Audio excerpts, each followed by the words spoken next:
Act news YSR జయంతి సందర్భంగా మరోసారి గర్వాపసి నినాదం వినిపించారు తెలంగాణ కాంగ్రెస్ నేతలు. కాంగ్రెస్ ను వీడిన నేతలు తిరిగి పార్టీలోకి ఆహ్వానిస్తున్నామని చెప్పారు డిప్యూటీ సీఎం భట్టి.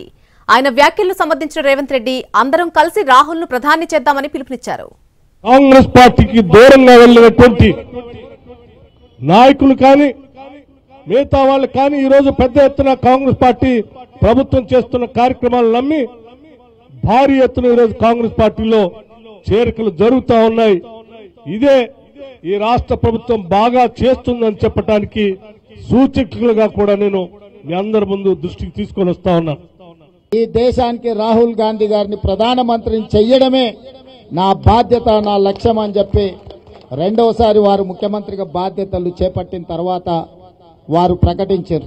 రాహుల్ గాంధీ గారిని దేశ ప్రధానమంత్రిగా చేసే బాధ్యత రాజశేఖర రెడ్డి గారు 75వ జన్మదిన సందర్భంగా మనందరం కూడా ఈ రోజు ప్రతిజ్ఞ పూనాల్సిన అవసరం ఉన్నది. ఎవరైతే రాహుల్ గాంధీ గారిని ప్రధానమంత్రిని చేయడానికి పూనుకుంటారో, ఎవరైతే ఆ దిశగా అడుగులు వేస్తారో వారే నిజమైన వైఎస్ఆర్ వారసులు.